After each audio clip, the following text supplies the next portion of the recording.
নমস্কার বন্ধুরা, আমি তৃষার গল্পকথার আরও একটি ভিডিওতে তোমাদের সবাইকে জানাই অনেক অনেক স্বাগত। তোমরা সবাই কেমন আছো? আশা করছি অনেক ভালো আছো, আর আমিও ভালো আছি। আজকে হচ্ছে মঙ্গলবার, আর আজকে হচ্ছে মে মাসের 26 তারিখ। এখন বাজে প্রায় বেলা ওই 7টার মতন হবে। জানো তো, আজকে না খুব তাড়াতাড়ি ঘুম ভেঙে গেছে, প্রায় ওই 5টা সাড়ে 5টার দিকে ঘুম ভেঙে গেছে। তো এত জোর খিদে পেয়েছিল যে ঘুম থেকে উঠে আগে আজকে আমি ডিরেক্ট চলে গিয়েছিলাম রান্নাঘরে। আর দেখো, রান্নাঘরে গিয়ে বানিয়ে নিয়েছিলাম ডিম টোস্ট আর এই যে মেয়োনিজ। এটা কিন্তু জামাকাপড় শুকোতে দিতে যাওয়ার আগেই আমি বানিয়ে নিয়েছিলাম। তো জামাকাপড় শুকিয়ে তারপরে এসে আমি আবার খাওয়া দাওয়াটা করে নিলাম। আর দেখো, এখানে কিন্তু খাওয়া দাওয়া করার পর আমার বারান্দা একদম পরিষ্কার হয়ে গেছে। এখানে না একটা ছোট্ট পাখা লাগিয়ে দিয়েছি, যেটাই আমি বারান্দায় বসে বসে হাওয়া খাই, বেশ ভালো লাগে। তো বারান্দাটা সুন্দর করে পরিষ্কার করে আর বিলিশনার ঘরটাও পরিষ্কার করে মুছে টুছে একদম আমিও স্নান টান করে হয়ে গেলাম ফ্রেশ। এখন বাজে প্রায় ওই 8টা কি 8:15 মতন হবে। তো দেখতেই পাচ্ছ, আমি কিন্তু একদম স্নান করে নিয়ে আজকে ফ্রেশ হয়ে গেছি, যেহেতু ঘর সংসারের অনেকটা কাজ কিন্তু সারা হয়ে গেছে। বিলিশনার পাপা কিন্তু এখনও ঘুমাচ্ছে। তো এইবারে ডাকবো, ওদের জন্য একটু খাবার করি, তারপর ওদেরকে ঘুম থেকে ডাকবো। আর জানো তো বন্ধুরা, আমি না স্কিন কেয়ার করি খুবই কম প্রোডাক্ট দিয়ে, মাত্র একটা সিরাম আর একটা ময়শ্চারাইজার, যেটা আমি 12 মাস ব্যবহার করি। শীত গ্রীষ্ম বর্ষা একই জিনিস ইউজ করি, তাতে কিন্তু আমার স্কিনটা খুব ভালো থাকে, জানো তো। আর দেখতে পাচ্ছ এই লিপ বামটা কিন্তু আমার খুব পছন্দের। আর যে পরিমাণে গরম পড়েছে, এখন যদি সকালে উঠে এক গ্লাস শরবত না খাই তাহলে কিন্তু শরীরটা চলবেই না, একদম অকেজো হয়ে পড়ে আর কি। সকালবেলা একটু ঠান্ডা ঠান্ডা শরবত খেতে কার না ভালো লাগে। তো এই যে যখন ভোরবেলা উঠেছিলাম, উঠে একটু ইসবগুলের ভুসি না ভিজিয়ে দিয়েছিলাম। তো সেটাই কিন্তু এখন ওই যে নিয়ে গেলাম বিলিশোনাকে, আর বিলিশোনার পাপাকে একটু দিলাম। তারপর ওদেরকে একটু চা বিস্কুট করে দিয়েছিলাম, সেটা আর ভিডিও করা হয়নি। তো ওদের এখন খাওয়া দাওয়া হয়ে গেছে, আর ওরা কিন্তু ঘরের মধ্যে এখনও শুয়ে আছে। তো এখানে আমি চলে এসেছি, আর একটুখানি ডালটা ভেজে নিচ্ছি। ভাবলাম আজকে কি রান্না করব। তো দেখলাম যে কৌটোর মধ্যে না অল্প একটু মুগের ডাল ছিল। তো ভাবলাম যে মুগের ডালটাই আজকে রান্না করে নিই, তাহলে শেষ হয়ে যাবে। তো এই যে মুগের ডালটা সুন্দরভাবে ভেজে নিলাম, এখন ডালটা বসিয়ে দেবো। তো বিলিশোনাকে না আজকে খাওয়াবো হচ্ছে ওই চাল ডাল ডিম টিম দিয়ে খিচুড়ি বানিয়ে যেরকম, ওইরকম গলা গলা ভাত করে দেবো। তো খেতে বেশ ভালোবাসে। তো সকালবেলা ওর পাপার সাথে একটুখানি ওই চা বিস্কুট খেয়েছিল। তো সেই জন্য না আমি একটু তাড়াহুড়ো করছি, একটু তাড়াতাড়ি রান্না বসিয়ে দেবো বলে। তো একদিকে কিন্তু বসিয়ে দিয়েছি ভাত, আর একদিকে এই যে ডালটাও কিন্তু বসিয়ে দেবো। কালকে বিলিশোনা আর আমি বাজারে গিয়েছিলাম, তো বাজার থেকে একটুখানি ঝিঙে নিয়ে এসেছি, কলমি শাক নিয়ে এসেছি, পটল নিয়ে এসেছি, তারপর আরও আলু পেঁয়াজ টমেটো অনেক কিছু বাজার করে নিয়ে এসেছি। বিলিশোনার পাপা না কালকে আমাদের সাথে বাজারে যায়নি, আমরা দুজনেই গিয়েছিলাম, দুজনেই বাজার করে নিয়ে এসেছি। তো আজকে ভাবছি একটু কলমি শাক ভাজা করে নেব, আর ঝিঙে আলু পোস্ত করে নেব। আর ফ্রিজে তো মাছ আছেই, মাছ দিয়ে একটুখানি টক বানিয়ে নেব, ব্যাস আজকে খাওয়া হয়ে যাবে। আর এই যে বিলিশোনা এখানে পড়তে বসেছে, ওকে আগে খাইয়ে দিই। তো ওকে খাইয়ে দিয়ে এখানে চলে এসেছি আমি আমার রান্নাগুলো নামাতে। তো ভাত তো হয়েই গেছে, আর এই যে ডালটাও হয়ে গেছে। ভাতটা ফ্যান গড়াতে দিয়ে দিয়েছি, আর ডালটা এখন ঢেলে নিচ্ছি।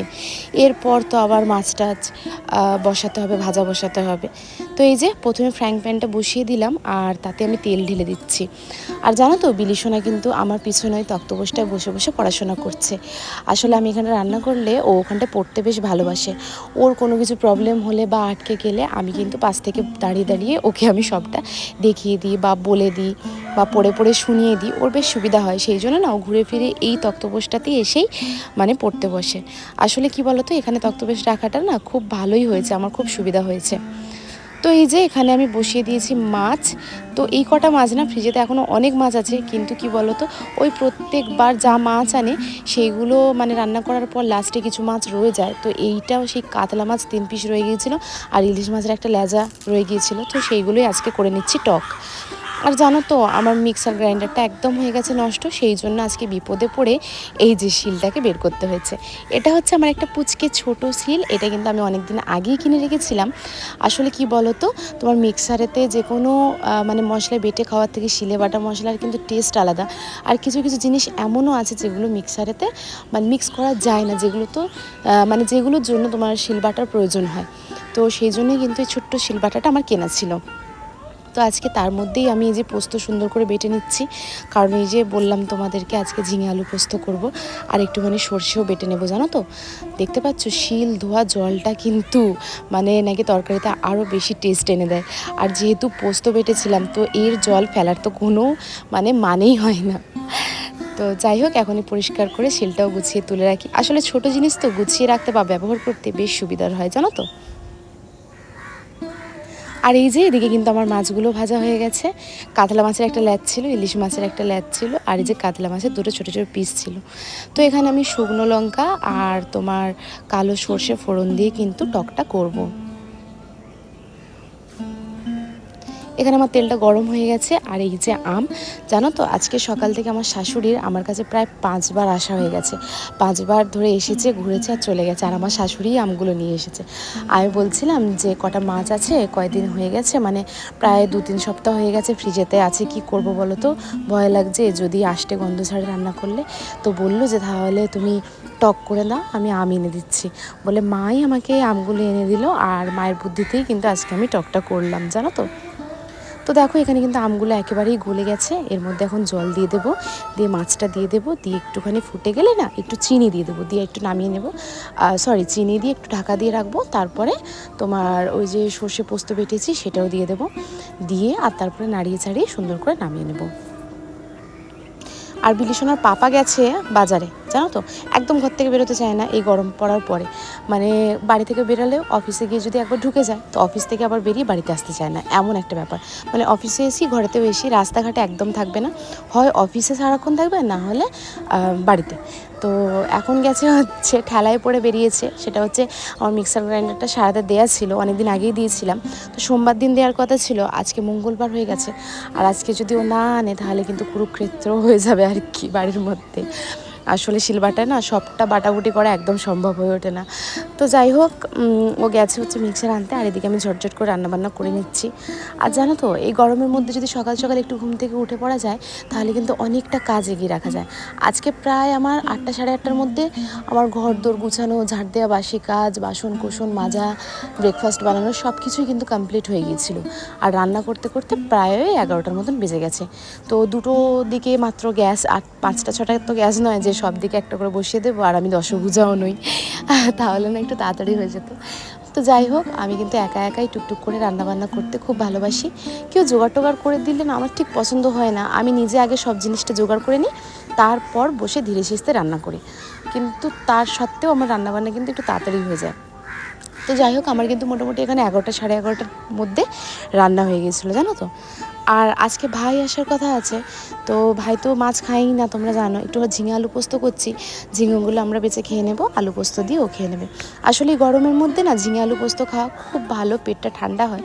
কিন্তু ও কোনো সবজি খেতে চায় না, তোমার পটল বলো, ঝিঙে বলো, চিচিঙে বলো, কুঁদরি বলো, কাঁকরোল বলো, ও শাক ভাজা বলো, ও শাক ভাজাও খেতে চায় না। গরমের মধ্যে আমরা এখন একটুখানি ফল নিয়ে বসে গেছি, রান্না বসিয়ে দিয়েছি। আর এই যে কালকে লিচু এনেছিলাম, লিচুগুলো একটু মানে কালো কালো মতন হয়ে গেছে, ফ্রিজে ছিল তো, তো এখন একটু খাবো। গুড ইভিনিং বন্ধুরা, এখন হয়ে গেছে সন্ধে, আর দুপুরবেলা খাওয়া দাওয়া করে গিয়েছিলাম ঘুমিয়ে, ঘুম থেকে উঠে তোমাদের সাথে আবার দেখা হচ্ছে। তো ঘুম থেকে ওঠার পরে একটু চা বিস্কুট করেছিলাম, বিলিসোনার পাপা আর বিলিসোনা একটুখানি খেয়ে নিয়েছে, নিয়ে আর ওরা একটুখানি না বাজারের দিকে গেছে। বিলিসোনা কিন্তু চা বিস্কুট খায় না, ও একটু স্যারাগ্রো খেয়েছে, আর আমরা চা বিস্কুট খেয়েছি। তো তারপরে ওর পাপার সাথে একটুখানি বেরিয়েছে, আসলে গরমের মধ্যে তো, আর সারা দিন রাত ঘরের মধ্যে আছে, ও খুব বোরিং হয়ে যাচ্ছিলো।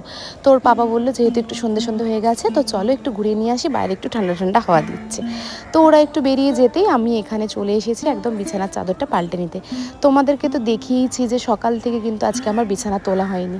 ঘর সংসার অন্য সব কাজ করে নিলেও বিছানা তোলা হয়নি, কারণ বিলিসোনা আর বিলিসোনার পাপা বিছানায় শুয়েছিল। আর ওরা না একদম এই ঘর থেকে বেরোতে চায় না, কি বলবো, জোর করে বের করে দিয়ে তো আর পরিষ্কার করা যায় না। বেচারারা এসিতে থাকে বলে না বাইরে গিয়ে বেশিক্ষণ থাকতেই পারে না, এমন একটা অবস্থা। তো যাই হোক, এই যে আমি এখন চাদরটা সুন্দর করে পাল্টিয়ে নিলাম, আর বালিশের ওয়ারগুলো পাল্টিয়ে নেব। আর কালকে তো তোমরা জানোই যে আমাদের বিবাহবার্ষিকী ছিল, তো আমরা যেসব জামা কাপড়গুলো পরে গিয়েছিলাম সেগুলো না সব পাখার মধ্যে দেয়া ছিল, মানে পাখার তলায় আর কি দেয়া ছিল, পাখার হাওয়াটা যাতে খাই একটু। যেহেতু একবারই পরেছি, তো সেগুলো আবার গুছিয়ে গুছিয়ে তুলবো। আর জানো তো, আমি কিছুদিন ধরে একটা বিরাট সমস্যার মধ্যে ভুগছি, বিশাল বড় সমস্যা। আমার মনে হয় তোমাদের সাথে আমি যেহেতু সব শেয়ার করি, তো এটাও আমার শেয়ার করা উচিত। জানো তো, আমি আলমারি খুললেই আমার গাদা গাদা জামা কাপড় সব আমার উপরে পড়ে যাচ্ছে, মানে আমার আলমারিতে আর একটুখানিও জায়গা নেই আমার জামা কাপড় রাখার মতন। কি করব আমি ভেবে পাচ্ছি না, আমি ডিপ্রেশনে চলে যাচ্ছি ভাবনা চিন্তা করতে করতে। তো বিলিসোনার পাপাকে এই কথাটা বলতে বিলিসোনার পাপা তো হেসে হেসে অজ্ঞান হয়ে গেল। মোটামুটি তো হয়ে গেছে আমার একেবারেই পরিষ্কার। আর এই যে বিদেশনা চলে এসছে, ওর পাপার সাথে একটু ঘুরতে গিয়েছিল, ঘোরাঘুরি করে চলে এসছে। আর এইখানে না সব কালকে জামা কাপড় যেগুলো পরেছিলাম সেইগুলো, তারপর কিছু ধোয়া জামা কাপড় যেগুলো আলমারিতে ঢুকবে, তো সেগুলো সব এখানে রাখা আছে। আলমারির চাবিটা বিদেশনার পাপা কোথায় রেখেছে আমি ঠিক জানি না, এসে আমাকে খুঁজে দেবে। তো যাই হোক, আমার ঘরটা হয়ে গেছে একদম পরিষ্কার। এই দিকে ওখানে ভাত আর সকালে যে তরকারি টরকারি হয়েছিল সব এই ঘরেতে রেখেছি, কারণ এসি চলছে, তো এই ঘরেতে থাকলে না ভালো। এই দেখো যা কিছু জামা কাপড়ের যে কাচাকুচি হয়েছিল সব এখানে তুলে এনে রাখা আছে। আর এখানে